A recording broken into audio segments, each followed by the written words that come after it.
Joining us firstly, we have Dr. Sergei Dvoryanov, who joins us as the Director of Communication of BRICS Culture Media Forum, joining us live from Moscow. Thank you very much, Dr. Dvoryanov, for joining us. Looking at these somewhat threatening statements that Donald Trump has made, do you think that is going to force Vladimir Putin into action sooner than he wants? And if so, what do you think might happen? Thank you for your question.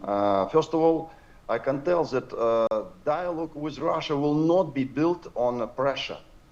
History has proven that pressure never works with our country. Only justice, faith in God, and mutual respect can form the foundation for resolving the conflict.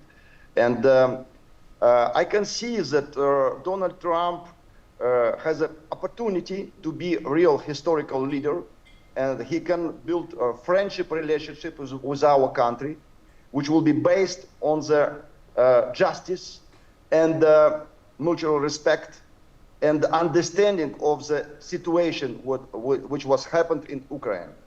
The special military operation taking place in Ukraine is an important event for our country. You should understand that historical facts has united our nation, and nothing brings people together like a shared goal and contribution, dedication. And the Russian history has repeatedly confirmed this. Time and again we have gone through wars, and each time we emerged reborn. That's why I can see that Donald Trump can understand that only three main conditions. We should make denazification of Ukraine.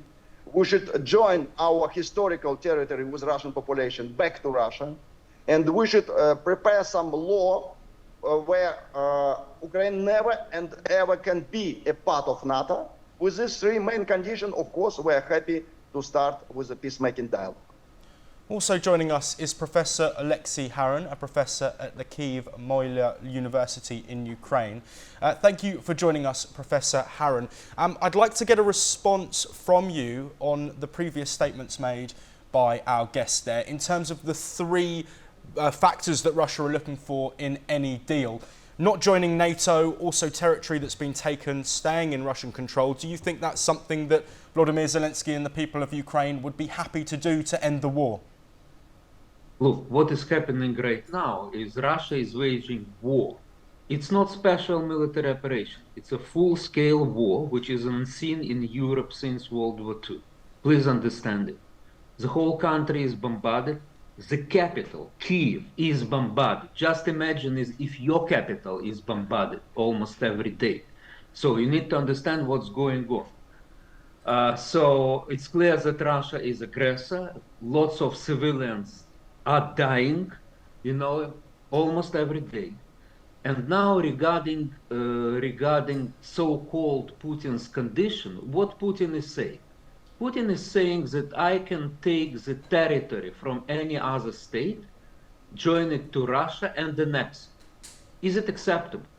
Again, for India, just to understand, if your territory is taken by aggressor, and this aggressor declares that this is his territory, how would you react?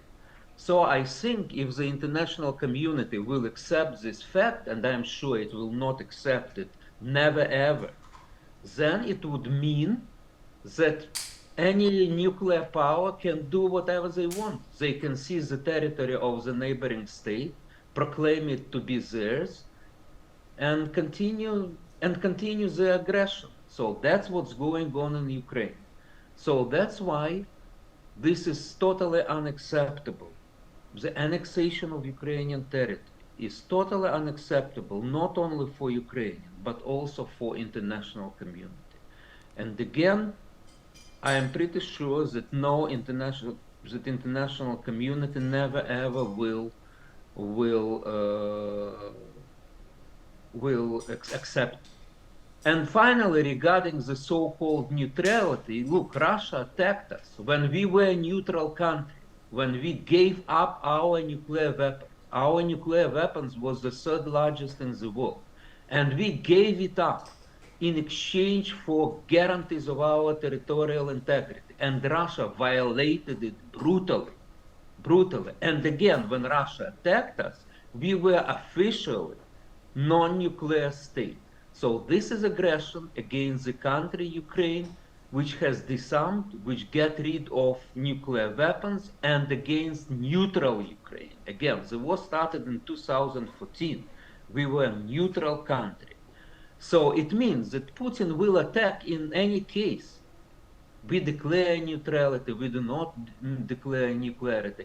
His aim is to crush Ukrainian state and Ukrainians as a nation. He is very clear about that.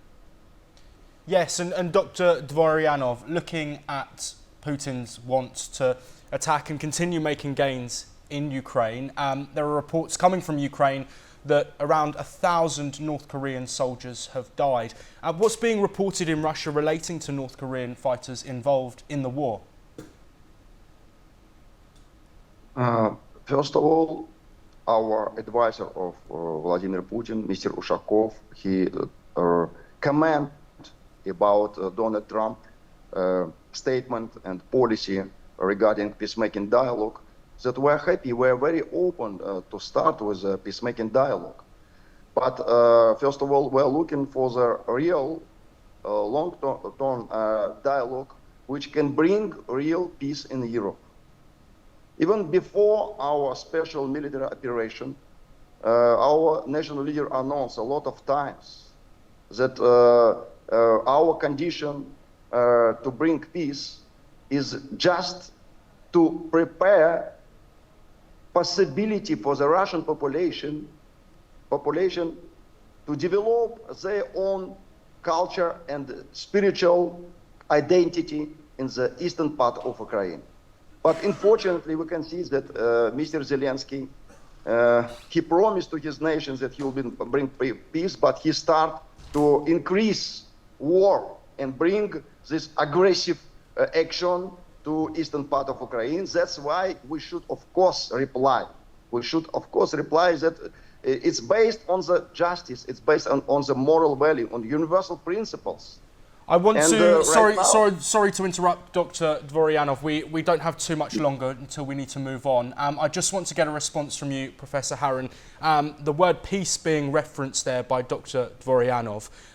Peace in a war that's ongoing and has been ongoing since arguably 2014, has been a serious war, at least on the battlefield, within the last 3 years or so. What's your response to that word peace being used in a time of such bloodshed? Okay, Ukrainians are interested in peace more than any other nation.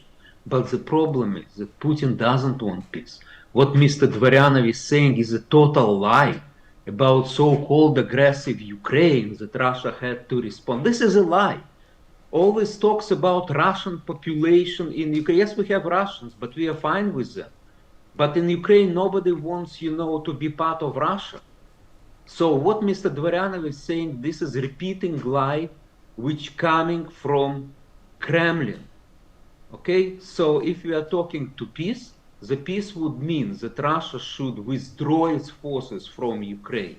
We are a free country and we want to live by ourselves and to govern by ourselves, not by Russia. So this is very important. If Putin is saying that Ukrainians do not exist, can you believe? We do not exist as a separate nation. And again, he's very clear about it. How can we build peace based on that assumption? That Ukrainians do not exist, that I do not exist because I am Ukrainian and I want to live in the independent country. So unfortunately, what Russia is saying about peace is total bluff. Professor Harun, thank you very much. We do have to move on. Also, thank you to Dr. Dvoryanov.